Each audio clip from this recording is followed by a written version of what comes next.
I like to present the biography of Miss Unsinkable, or by her real name, Varlet Jessop.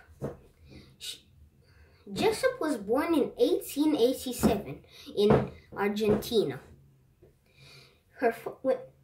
She was very lucky her whole life, as she survived the three ships with the Titanic, Olympic, and Britannic. Jessop's father died when she was just a young age, and her mother then got sick. Jessop was learning at school when suddenly her mother got sick, and so she took the matter into her own hands, as her mother couldn't work anymore and her father is dead. That's why she decided that she was going to become a stewardess, just like her mother. She was hard to find a job as a stewardess on any ship, and that's why and the reason for which it was hard is because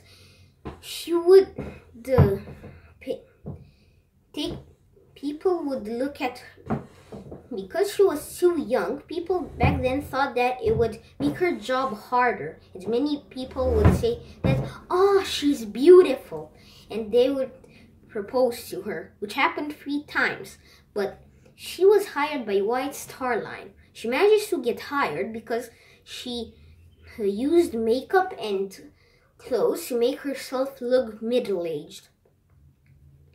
So she was hired by White Star Line. She first started working on the Olympic. For 1 year she worked on that ship until it collided with the Hulk. But it was the only one of the ships that I'm talking to today that did not sink. And they managed to bring it back to dock, and nobody was injured or hurt. Nobody died. Then, when the Titanic was being built, her friend convinced her and said that working on the Titanic as a stewardess, as a nurse, would be absolutely great. That it was that she could do this only one time in her life. This was her opportunity, her chance. He managed to convince her, and so she started working on the Titanic. But of course, everybody knows that the Titanic hit an iceberg and sank. And the Californian, which was nearby, did not go and try to save it. And so that's why many people died. She remembers that she woke up after a loud sound, which was the sound of the ship hitting the iceberg, and then it started to sink. She went up on the bridge and was told to get on a lifeboat. But when she was on the lifeboat, a man gave her quickly a child, and she took care of that child until they reached their saving ship.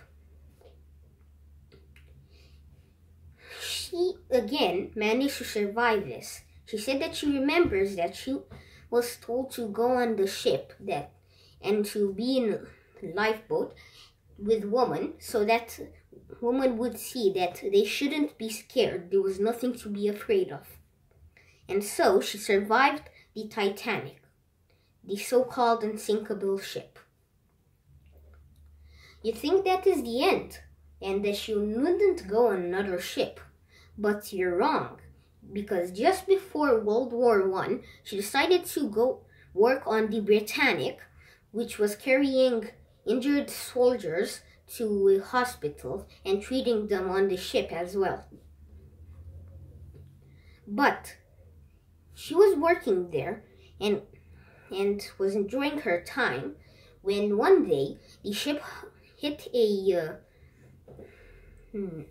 bomb placed by the Germans in World War I and started to sink way faster than the Titanic.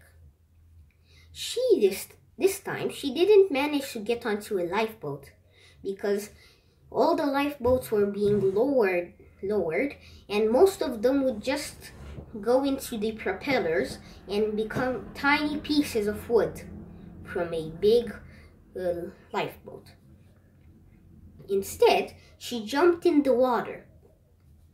She tried to swim, but then she got caught under the water and hit her head very hard on the ship and its mainframe. But she somehow managed to get out of the water and survived. She later went to the doctor because of many headaches, and the doctor found out that she had a fractured skull because of that hit. If it weren't for her bushy hair, she would have died because of it. And again, she was very lucky. When she was young by the way, she was born with he had tuberculosis, but she somehow still managed to beat it and was healthy. She sadly died in 1971